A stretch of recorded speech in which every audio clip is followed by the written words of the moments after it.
Hello, Mackie. This is your Uncle Dave. So, the last time I made a video where I actually played poker, I felt like because I had to think about what I was doing and also talk about what I was doing at the same time, it created a lot of speedy, unnecessary blurbity blurbs in a situations where I was trying to explain stuff, but I didn't really have enough time and I felt like I was not making sense in a lot of ways. So I decided to change it up. So what I did was I've played about 20 minutes of poker on two different tables just so that we have more hands to talk about and so I don't get too bored.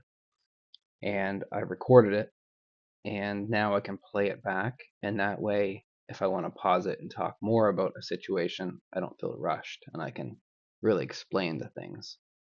So what I'll do to keep it simple, as you can see, there's two tables. The table on the left I'll call table 1. The table on the right I'll call table 2. So if I say look at table 2, it's the table on the right. So I'm just getting things set up.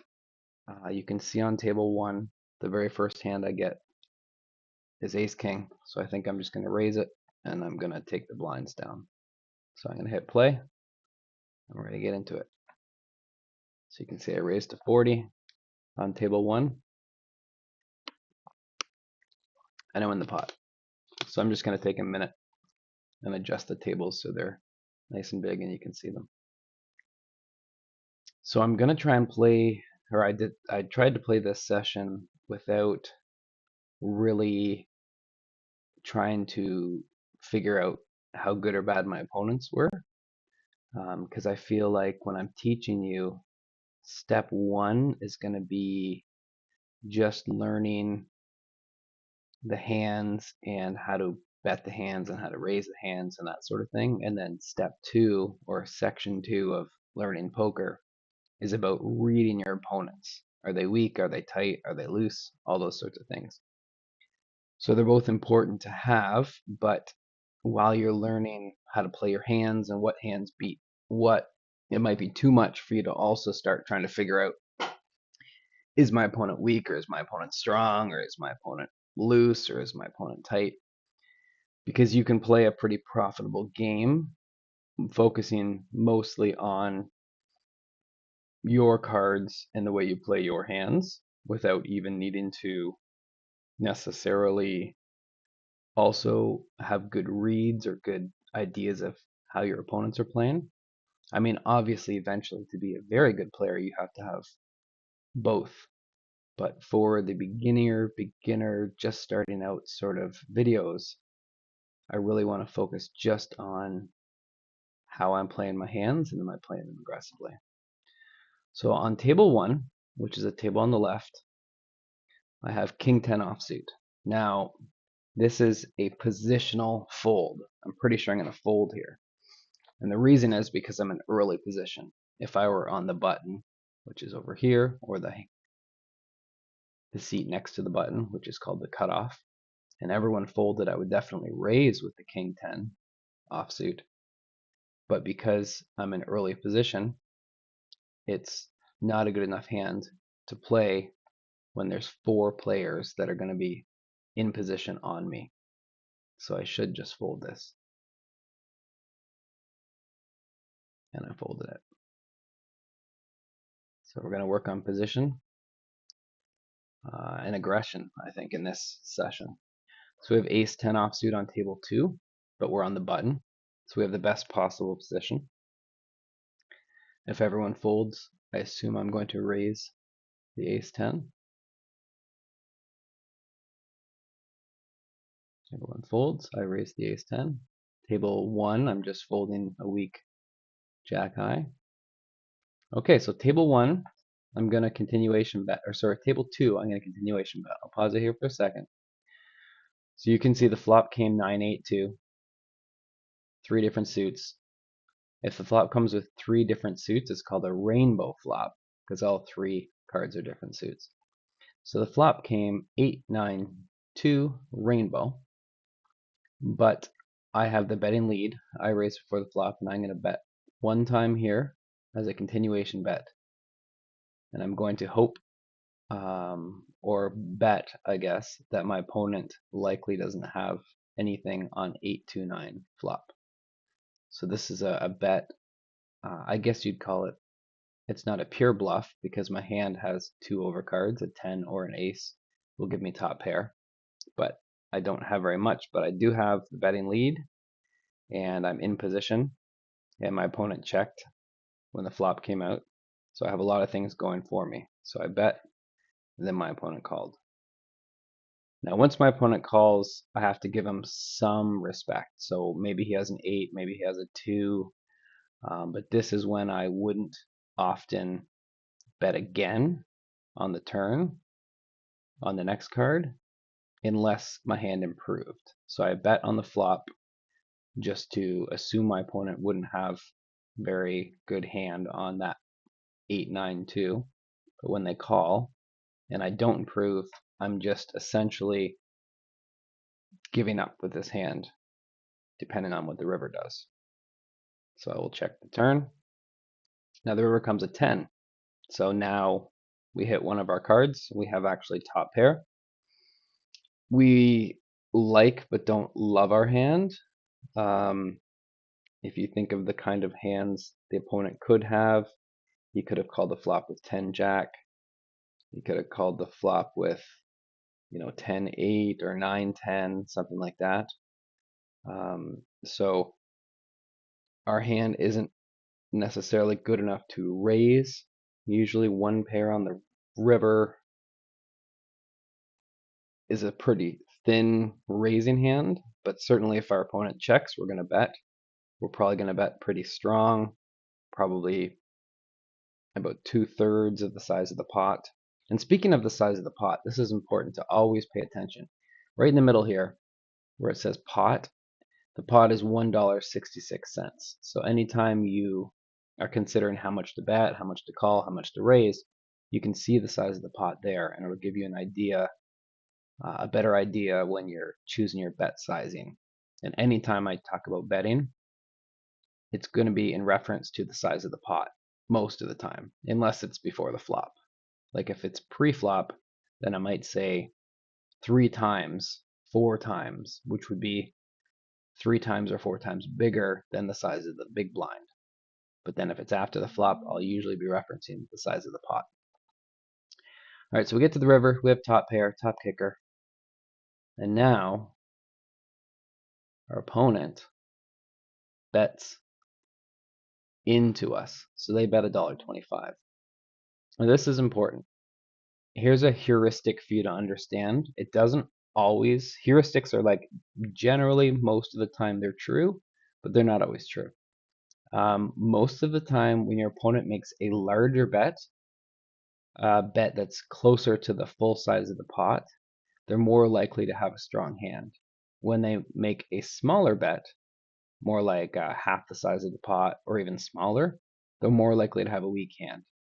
Now it seems obvious, but people who have strong hands want to get as much value as they can from their hands, so they're more likely to bet a larger amount.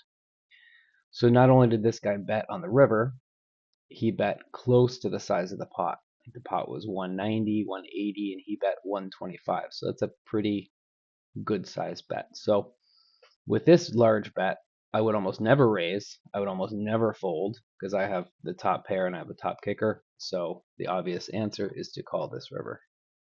So I will call. And you can see my opponent had ace 10. So in this scenario, or in this hand, for example, I had the betting lead. I raised before the flop, and he called on the flop. He called my flop bet with basically ace high. He had 2 overcards. He was trying to hit an ace or a 10. He had what we talked about last night, which was the backdoor flush draw. So if it does come heart heart, he would have a flush. But if you think about this hand, if the river doesn't come a 10, then I will likely bet on the river and he would fold and I would win the pot, even though we have the same hand, because I was the more aggressive player in that pot. So that will just, it's just a kind of an interesting situation there. All right, so king 3 offsuit in table 2 is a pretty easy fold. The hand's not suited, it's not connected. There's only one face card. Queen 7 on table 1 is another easy fold. Now some people, let me just pause right there. I'll go back just a second. So some people make this mistake, and this is often a beginner's mistake.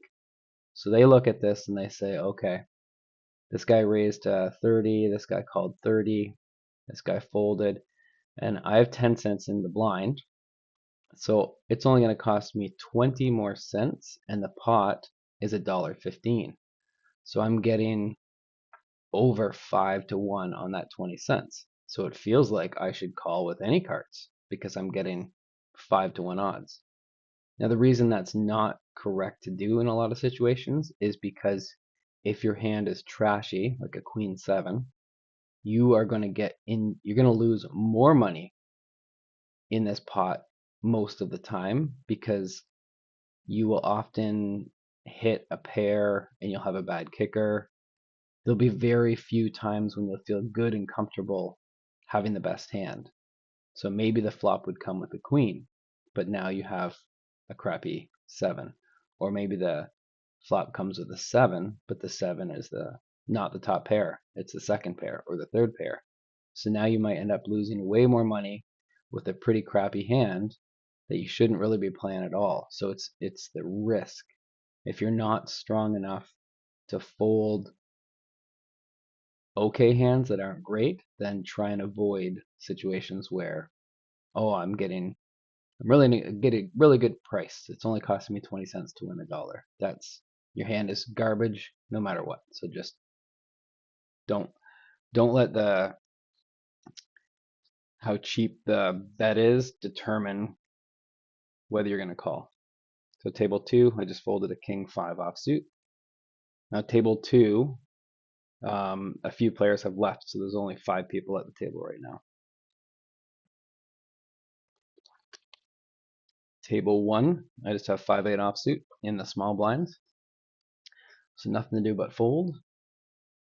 And once in a while, that'll happen at a game where if you're in the big blind, every single player folds. You just get the small blinds 5 cents or the small blind, and you win the pot without doing anything.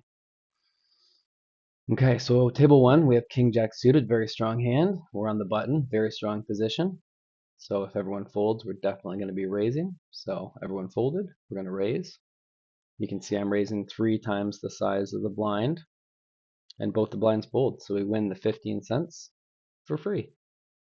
I mean, not for free, but like without having to do anything. Okay, now we have 2 jacks.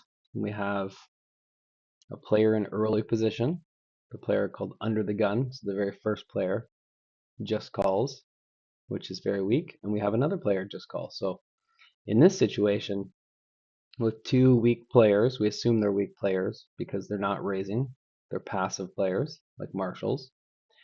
Because we have 2 of them call, we're going to want to raise quite a bit because this is a little bit more advanced, but bigger pairs like jacks and queens and even kings, they don't want to have 5 opponents. Because when you have 5 opponents, there's a much, much less likely chance that your hand will be best and that someone of those 5 opponents is going to hit 2 pair, hit a straight or a flush against you. So you generally want to raise pretty large when there's people who have already come in the pot for a limp. So I will likely go 5 or 6 or even 7 times the big blind in here, hopefully anyway. Okay, so I went 5. So in hindsight, I probably wanted to go bigger because you can see we now have 3 callers, which isn't great, but it's not terrible. Table 2 over here, I just folded the 10-3 offsuit, no big deal. Now the flop comes queen, queen 4 on table 1. Now this is a pretty good flop for my hand 2 jacks. If there's a pair on the board, it makes it less likely for your opponent to have that card. So if there was only 1 queen on the board, then there's 3 other queens that they could have. If there's a pair on the board, there's only 2 other queens they could have. So it's not that there's no chance that one of my opponents has a queen. It just means it's a little bit less likely that one of my opponents has a queen. There's also 2 hearts on board. So if my opponent had 2 hearts in their hand, they'd have a flush draw. So assuming everyone were to check, and then it's my turn, I'm in position, of course, which I'm happy about. I would likely bet my 2 jacks in this situation. And I would expect if my opponent did have a queen, they would likely raise, and then I could fold and be sad. So I'm only betting 28% of the pot. So this is interesting. Here's another way to look at betting this small. I'm risking 70 cents for the chance to win $3.20. So this bet only needs to be successful, as in get everyone to fold about 20 or 25% of the time, and it's a good play. If I bet $2, well, now the pot would be $4. So now I would have to be successful about 30 something percent of the time. So the smaller your bet, if assuming you're bluffing or you want players to fold, the less successful it has to be a good play. I hope that makes sense. So we just bet 28% on the flop. One player folded already.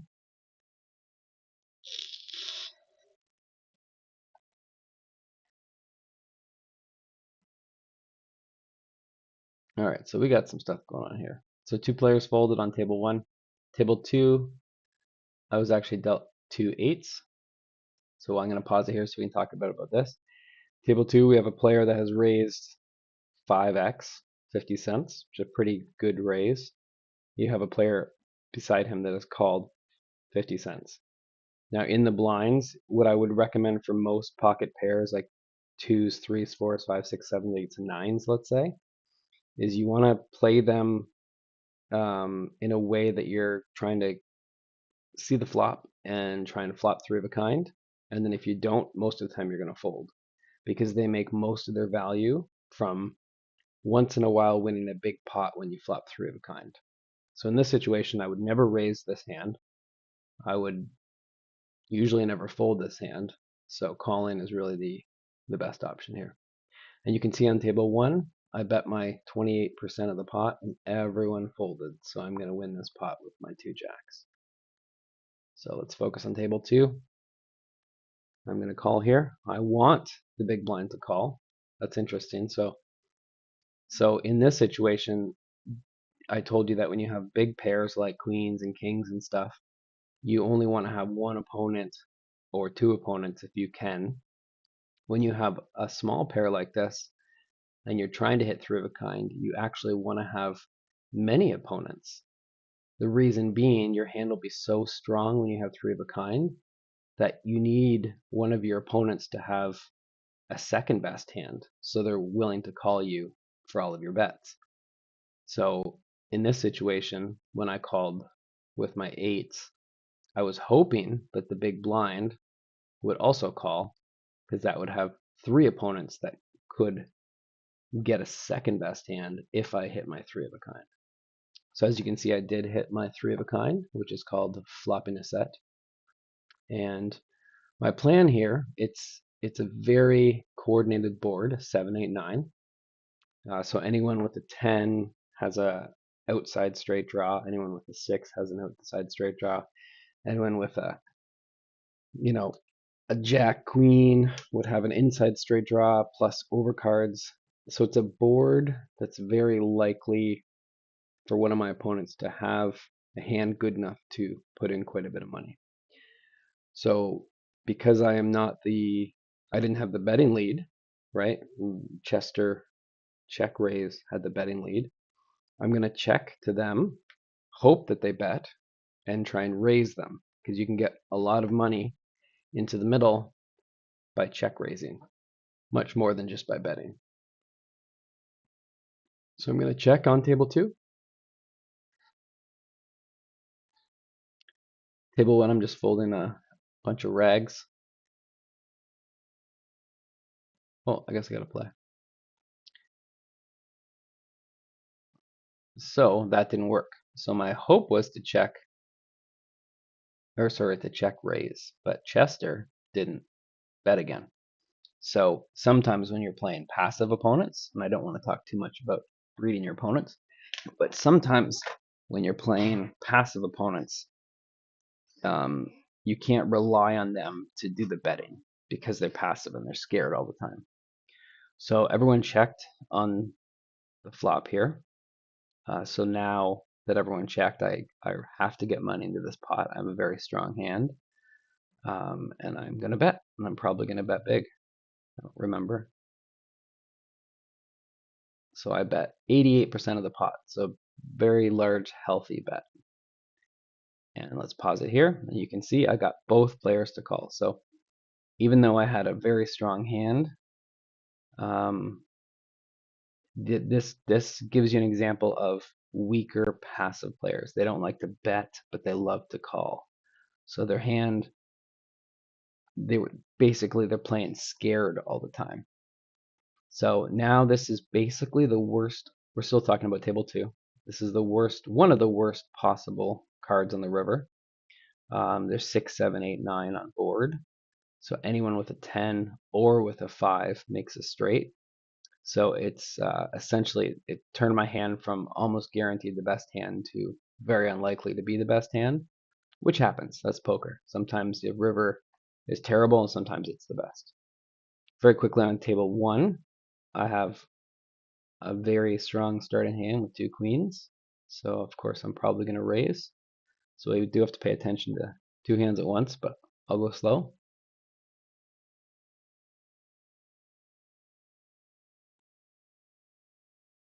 I'm just going to pause it again here. So table 1, the player in early position, the player under the gun, actually raised to 30 cents. So with a hand as strong as queens, I'm likely going to re-raise him. Re-raising someone who's already raised is called a 3-bet. So when this player raised and I have a strong hand, I'm going to 3-bet them. Then on table 2, I'm just basically, my 3 of a kind is now not very good. So I'm just checking and I'm hoping and praying that everyone checks and somehow no one has a 5 or a 10.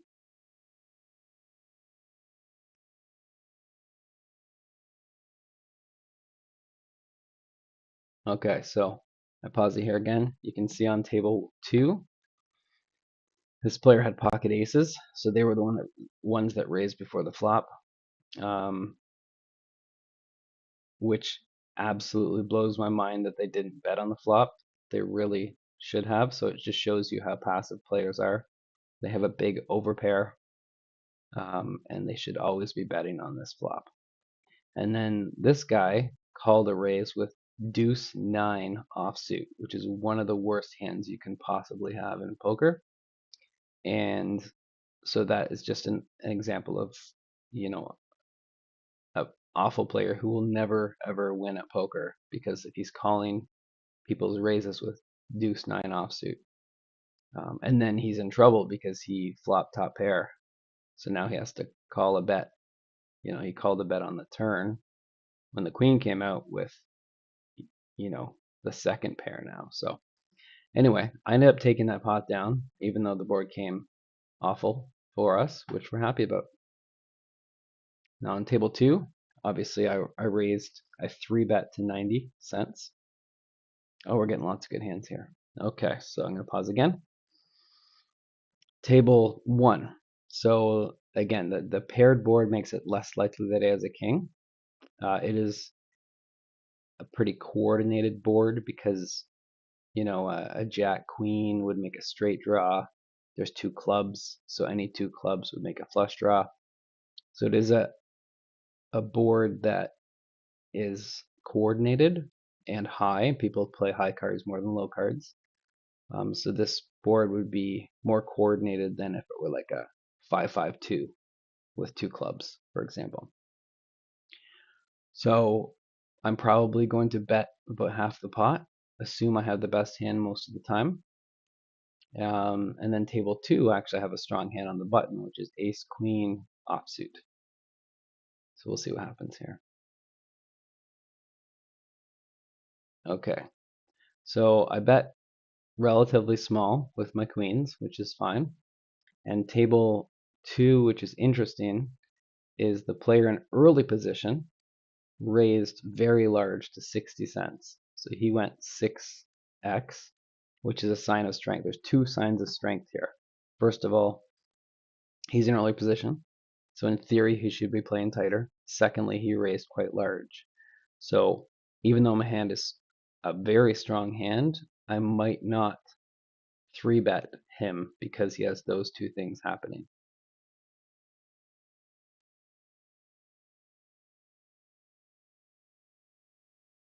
So right now I'm looking, okay, let me pause. So I'm considering here, I'm looking at all this stuff. I'm looking at him being in early position and blah, blah, blah. And I'm deciding whether to call or to re-raise him. On the table 1, the turn was another king. It makes it even less likely that he has got a king because there's only one king left when it comes on the turn. And now I feel even stronger like I have the best hand. Like I'm actually hoping that my opponent has a 10. See, if he has a 10, then he would have a smaller full house. He would have 3 kings and 2 tens, and I would have 3 kings and 2 queens, which is a better full house. So now what I'm hoping to do is bet likely a little bit more on the turn and then go from there. So now you can see I'm betting about half the pot on the turn with my queens. And then with my ace queen, I took all that into consideration. He's in early position, he raised big, and I just called with this hand, even though it's quite a strong hand. And then table 1, I bet again on the turn, and my opponent just folded, so that's a pretty good result.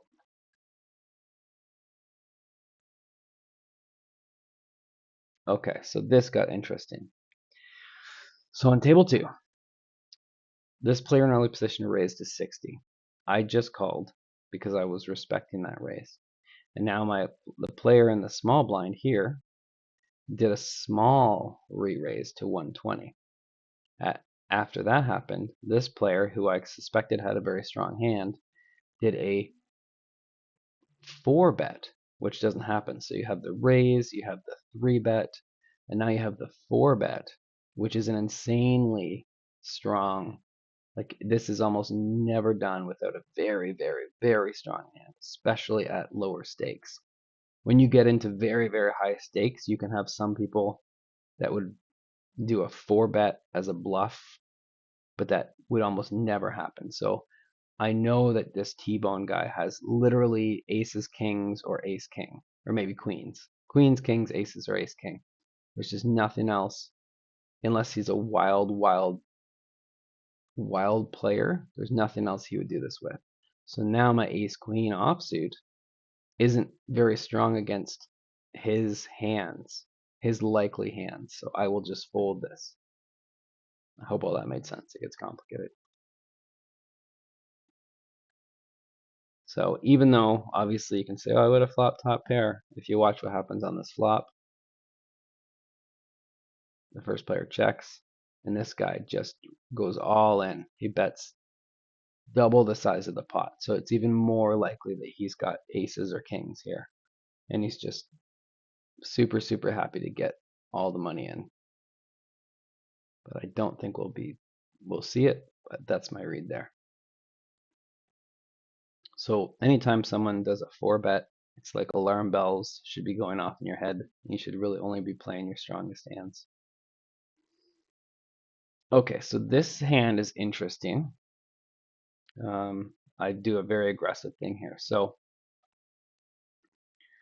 this player here, the dookie, raised, but I'm in position here, and I don't have the strongest hand, but I have a decent hand. They're, connected. They're reasonably high. But I'll have position, and I'll have the betting lead. So I 3-bet this player, and my hope and my goal here is to have everyone else fold and just to be against him, which is heads up. Remember, heads up is against just one opponent. I want to be heads up against him in position with the betting lead. So those are like the 3 golden things to make money, is like being in position, being heads up, and having the betting lead and being against a weak player. You'll just make so much money if you get yourself in these scenarios. So even though my hand isn't that strong, I saw an opportunity to get heads up against what I assume is a weak player and in position. So that's why I 3-bet my 10 jack there. And sure enough, the blinds will both fold. It comes back to the dookie, and he's going to call. So now all the things are good. We're heads up, we're in position, we have the betting lead. Now I did also flop top pair, which is pretty awesome. But that being said, even if I didn't flop top pair, I would likely do a continuation bet here and win the pot most of the time, I would think. So I'm going to bet about half pot.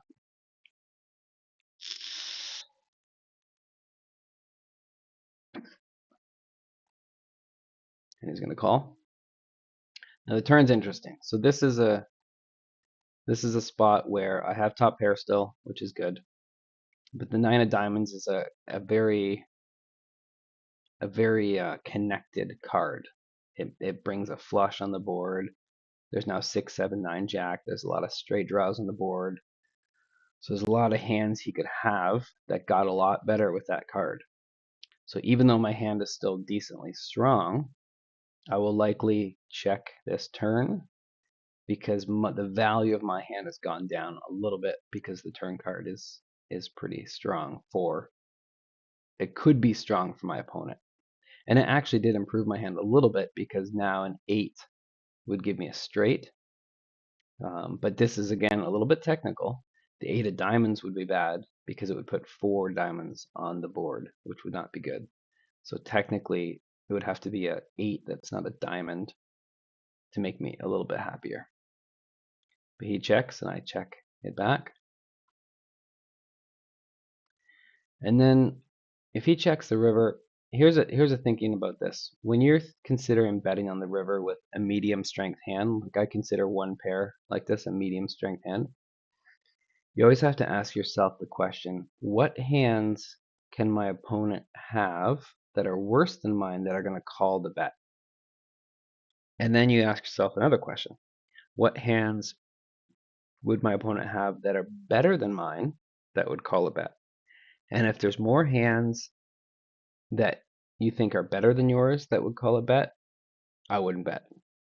So this might be one of those situations where he might be scared. He might have 2 pairs but be scared. He might have like a jack 4, a jack 7, 7, 9 or something like that, but because there's 3 flush cards on board, because there's a bunch of straight cards on board, because he's likely a weaker player, um, he might be playing passive.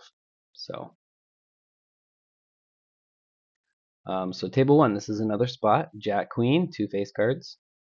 Decent, reasonable hand, but where am I? I am under the gun. I'm the first to act. I'm in the worst possible position. So I'm going to fold this hand. If I were on the button, if I were next to the button on the cutoff, or even the next player, which is called the hijack, if I were in any of those 3 positions and everyone folded, I would raise this hand. But because of my position, I'm going to fold it. And then I decided, so there we go. We got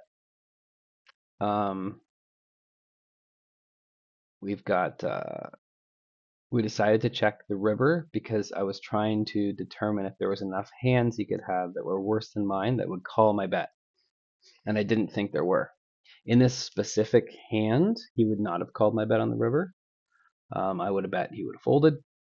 But evaluating this hand on its surface, you can see that he called a flop bet. When I bet on the flop, he called and he had just king high. He had 2 cards that were higher than the board. And then obviously on the turn, I said it likely improved him. It actually gave him the queen high flush draw. So if another diamond came on the river, that would have given him a pretty good flush. So that's why the turn card was a little concerning to me. But ended up, I took that pot with aggression and intelligence, I think.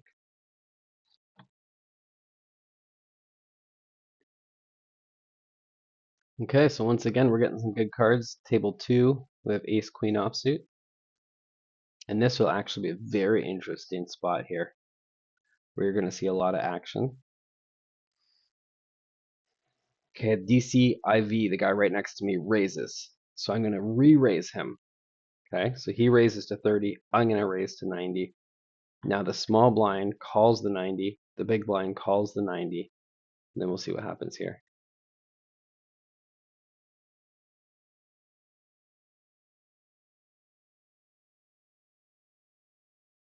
He does a huge 4-bet. He goes to $3.60, which is like, is that 5 times my 3-bet? A very large 4-bet, which again, like I said before, this is almost never anything but queens, kings, aces, ace, king, sometimes jacks, maybe tens, but it's a very, very, very strong range. So again, my hand is also quite strong, but it's not at the absolute top. I think if I had ace, king, and if I had ace, queen suited, probably, and maybe jacks or queens or kings or aces, then I would probably just go all in. But ace, queen, he's saying to everyone I have the absolute, like I've got aces. I've got a huge hand right now. So I fold a very strong hand. But we do get to see the river here. This is clearly a super fish. You can see they just called 90 cents. Now they're just calling $3. Like they're putting in they're making every passive move you can possibly make. Table 1, I'm just folding 9 deuce. It's not very exciting.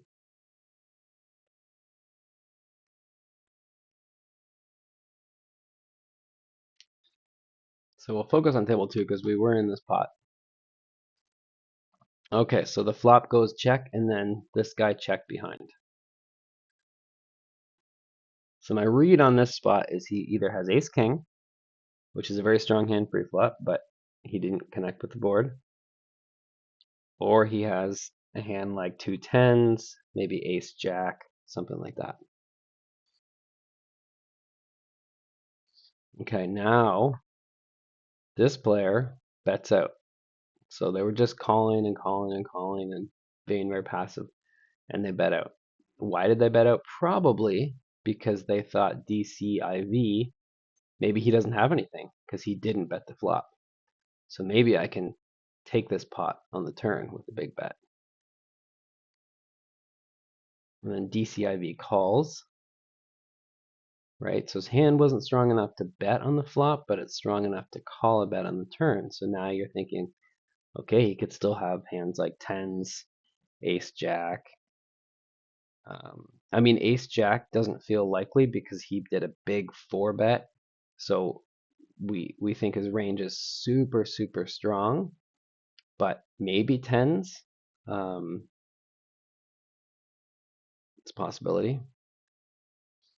And now this player goes all in for $2 and gets immediately called, and he has the ace jack. So he actually, I folded the best hand, and I will learn from this if I were to be playing here for a long time that he overvalues good but not great hands. So he's a little bit too, ace jack offsuit is a good hand, but it's not a hand that's worthy of 4-betting usually. But this player raw just decided I'm just gonna bluff. He called $3 with 10-7 offsuit, which is terrible. And then when he completely missed the flop, he decided I'm just gonna start bluffing randomly on the turn. And then ace jack took it down. So ace jack makes sense. Remember the flop came and it went check check. He checked, and then this guy checked because he didn't have top pair. He had second pair. So second pair is a good hand, but it's not a great hand. So with second pair, you're likely to want to get all the way to the end a little bit cheaper, if that makes sense. Okay, table 1, there was a raise to 30 and a 3-bet to $1.20 and a call at $1.20. Queen 10, I'm in bad position. It's not suited, and I don't have the betting lead, so nothing good really is going, so it's a pretty easy fold.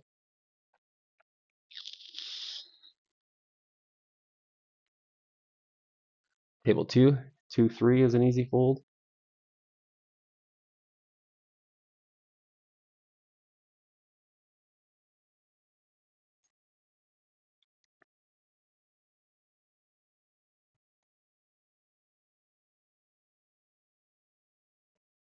Queen 6 on table 2 in early position is an easy fold.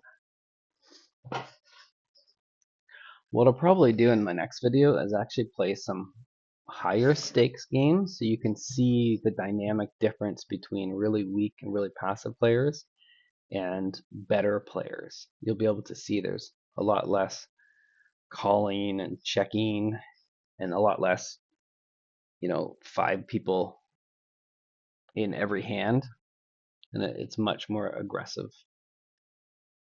overall. So 10-6 suited on table 1, just folding that one.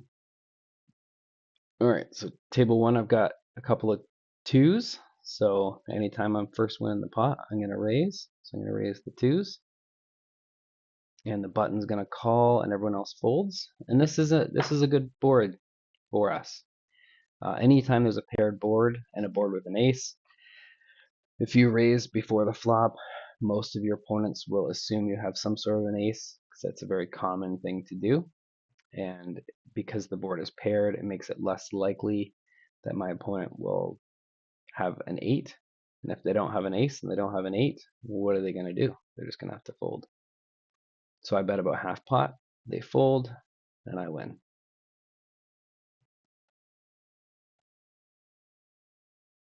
So table 1, 10-5 is a fold. Table 2, 7-3 is a fold.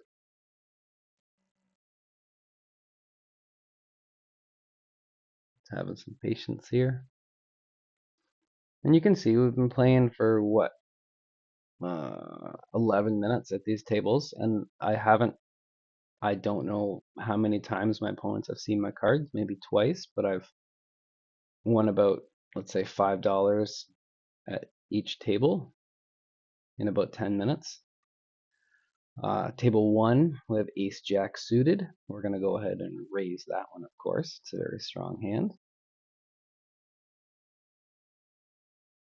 We get called by 1 player, called by 2 player, called by 3 player, and okay, some stuff's happening, and folded. So, all right, so let's talk about table 1. Table 1, raised ace jack, 1, 2, 3 callers. So once you have more than 2 callers, I'd say, the idea of bluffing or even continuation betting. So I had the betting lead before the flop, so now I'm going to bet on this flop. That goes out the window because now you have 3 opponents. So there's 1, 2, 3, 4, 5, 6 different random cards.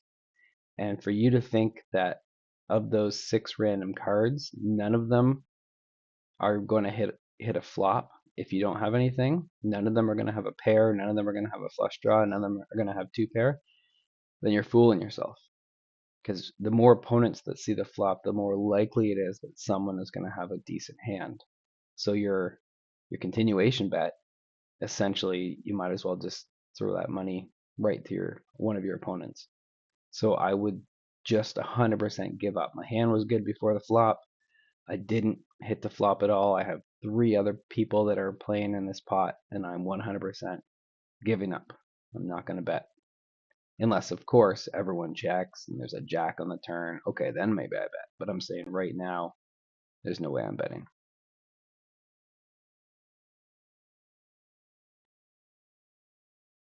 So I check the ace jack on table 2. This is interesting.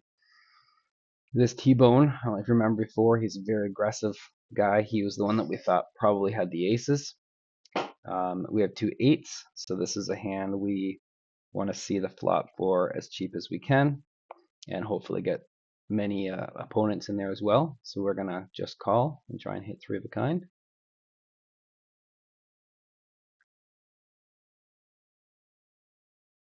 Let's let the flop come out. Okay, so table 1, everyone checked. The turn is a king of diamonds. So again, I still have nothing. There's still 3 opponents. There's no need for me to try and bluff bad opponents.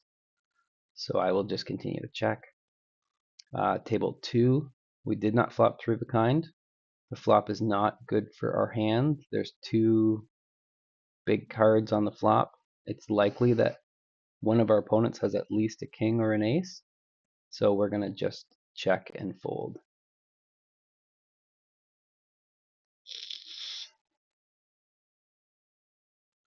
Just going to fold the eights. And then on table 1, everyone checked again. And we're just going to fold our ace high, basically.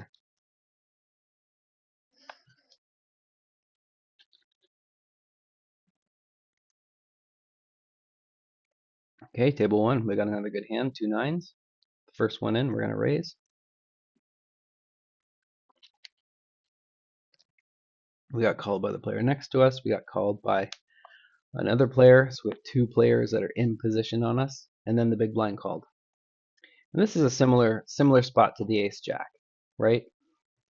We have 2 nines. There's 2 cards that are bigger than our 9. The jack queen makes a lot of straight draws. Someone with king 10, someone with 10 9, someone with ace 10. They all have straight draws. So there's a ton of hands that would not fold if we bet. And we didn't hit 3 of a kind. So we're just going to basically check and give up, I'm assuming. Yep.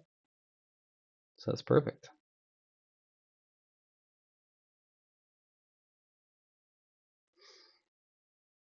Okay, I think this ace-6 is kind of a fun hand because a little bit more advanced. So yeah, watch the action. Everyone folded to the player in the cutoff. He raised to 4, and then we got the small blind to call. So what we're doing here is called a squeeze. When there's a raise by someone in later position, and then there's a couple of callers before it gets to you, usually the players that are calling are weak. Their hand is not very strong, because if it was very strong, they would likely 3-bet. So they sort of are saying, oh, I have a okay hand, but not a great hand.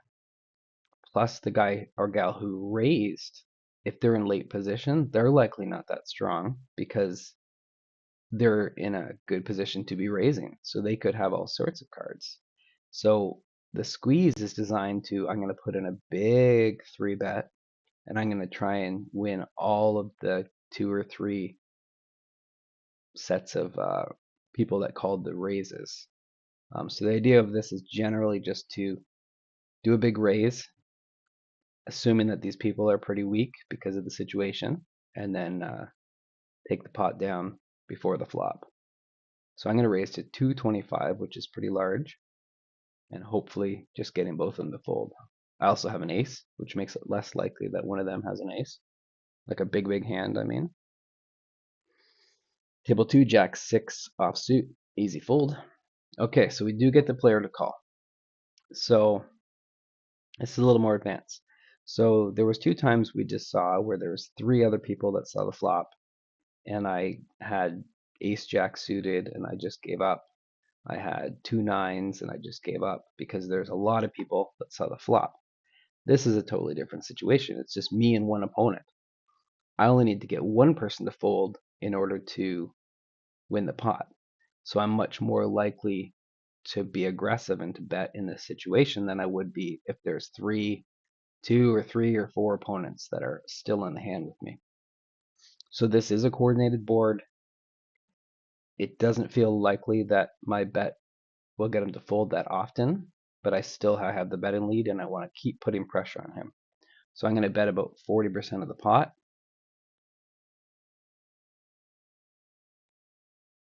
And he's going to call. Now this turn is interesting. This turn is a bigger card than the first 3. So that would be scary to him if, let's say, he's got a jack. Let's say he's got a 9.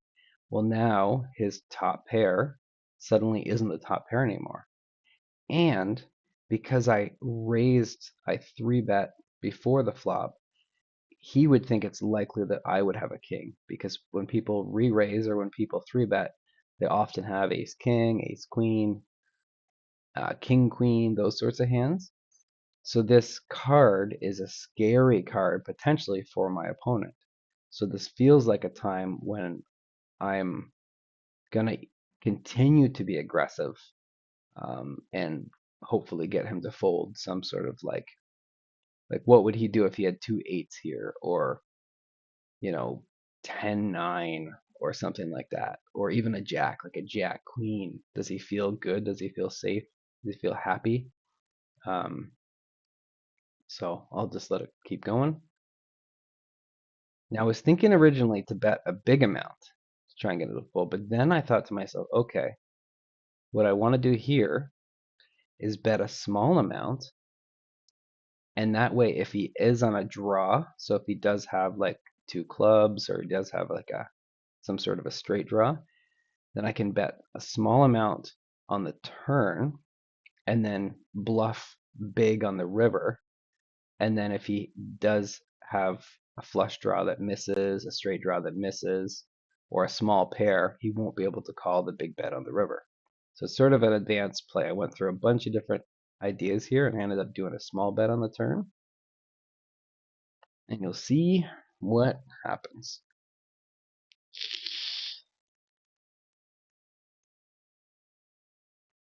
He folds. So just playing selectively very aggressive, and I won like, I don't know, a $10 pot, a pot with 100 big blinds in it, um, without showing my cards, with basically ace high. All right, let's see how much time we got left. Over 15 minutes in the video, just about 7 or 8 minutes left. I hope this is better than me recording it live. Hope I'm slowing down enough to mostly explain the thought processes. Table 2, Jack 6 suited, gonna fold that one.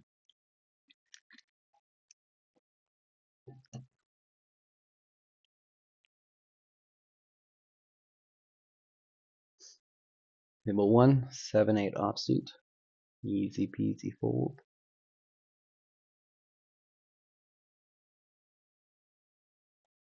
Another thing you really want to avoid is this idea of, oh, if I had have called, I would have hit this hand. Oh, if I had a called with my 7-8, I would have hit a full house or three of a kind or something. It's just a bad mindset to get into because at the time you don't know what the flop's going to be. So it's just a random three cards, and once in a while, if you hadn't have folded, you would have, had a really good hand on the flop. But you have to avoid that mindset because it can mess you up and make you play terrible cards. Like table 2, I had ace 8. Oh my goodness, if I had have seen this flop, if I had a called on the pre-flop, I would have flopped two pair. I don't even think about that anymore. But it's a sign of another sign of like a weaker player, especially at a casino. They'll look at you and the flop will be like deuce deuce six, and they'll be like, oh my goodness, I folded six deuce. I would have had a full house. It's just a dumb mindset. All right, so we got a quiet space in the middle of the video.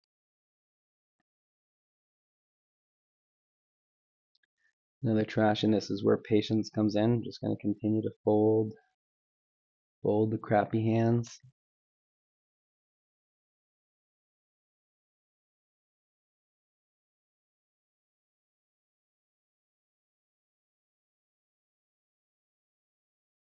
Okay, big hand here on table 1. We have two kings, the second best hand. We're going to raise, being the first one in. We get one caller next to us. And now we have a guy who bet $1. So he 3-bet us. Okay, so this is exciting. And then this player called the 3-bet behind. So we are licking our chops now. We're thinking we might be able to get all this guy's money in before the flop, which would be very exciting. Because when he re-raises, he's showing strength, right? He's got a I raise, this guy called the raise, and he is 3-betting. So he's showing a lot of strength. So what we want to do, we would never call here because we've already got 1, 2, potentially 3 opponents in the pot. We don't want to play a big pair against 3 players. We want to play a big pair against 1 player. So we're going to do the 4-bet. And if you remember earlier, I said 4-betting is incredibly strong, and very few people ever do it as a bluff. So when people 4-bet, they're going to be super, super strong. And you can see, this is an example. I have kings. It's the second best hand you can have. So I'm going to 4-bet quite large. I mean, I probably didn't need to go this large. My hope was I didn't think this money guy was ever folding, so I just wanted to get basically this Choi person out of the pot and get just against the other player. And so, would you look at that? Everyone folded. So even though it's kind of sad because you might think, okay, when you have a hand that strong, you want to win like a huge pot. The truth is, I won $3 basically, without ever, with 100% chance of winning that $3. Like there's no way that, if anyone called, I would have had much less than 100% chance of winning. So sometimes it's better in poker to have a 100% chance of winning a small pot than like a 65% chance of winning a bigger pot. So I'm never sad when I win a smaller pot with a big hand. Table 2, I just was in the big blind and no one raised, so I got to look at the flop for free. Nothing exciting. I'm just going to check. Everyone checked. Nothing exciting on the turn.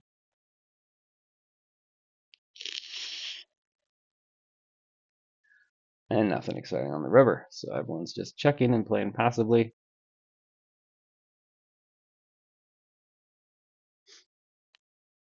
Table 1, I'm in the big blind. I have Jack 7. Table 2, just going to fold. Oh, get a little sleepy. I think there's only about one more round of poker left. And this video will be done. It's an hour again. Yeah, 5 minutes left in the video. So everyone folded on the table on table 1. There's no sense of me doing anything but folding with 7-4 suited. Now on table 1, this is interesting because I have an ace on the button. So even though my hand is kind of weak, we have one player that is just called. So we're going to raise. And we're hopefully just going to try and get against that one player. So we'll have position, we'll have the betting lead, and we have an okay hand. Unfortunately, the big blind calls and everyone else folds. And then when he checks, so now we have top pair. So let's pause for a second. So this guy just called, we raised, and then the big blind called the raise. So we're heads up, we're in position, we have the betting lead. So we bet about half the pot, pretty standard. And then our opponent does a 3 times raise. He raised our bet by 3 times. Now in lower stakes poker, most of the time when people do a big raise, just like when they do the big 4-bet, they're almost never bluffing. So even though I have top pair, my hand is kind of weak because I wasn't playing it necessarily because it was strong. I was playing it because I had the best position and there was only one person in the pot. So when he raises, it screams to me that he has likely 2 pair. Like he likely has king 10 or ace 10. Maybe he has a pair plus a straight draw, but most of the time he's not doing this like as any kind of a bluff. So even though I have top pair, I have the weakest top pair you can have, and he is just saying to me, I have a better hand, so I'm just going to fold.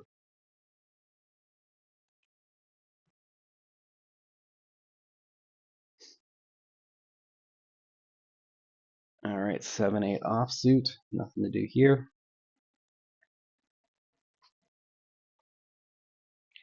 Queen 10 offsuit, so this is a hand that I'm in a good position, and if everyone folds to me, or if there's not very many, no one's raised, then I will likely play it. and the player to my right raised 50 cents. So that's an interesting situation where if this player would have folded, I would have raised. But because they raised before it got to me, now I have to fold. So that's just a interesting dynamic.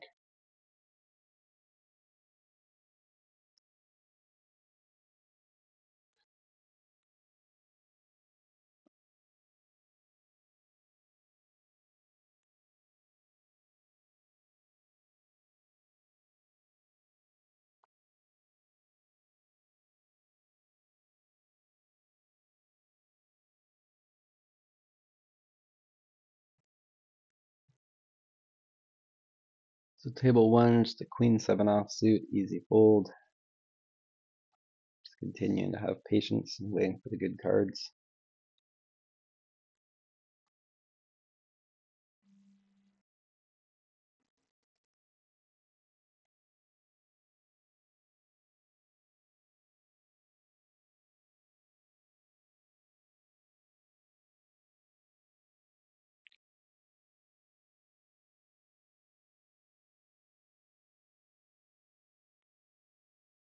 Queen three offsuit.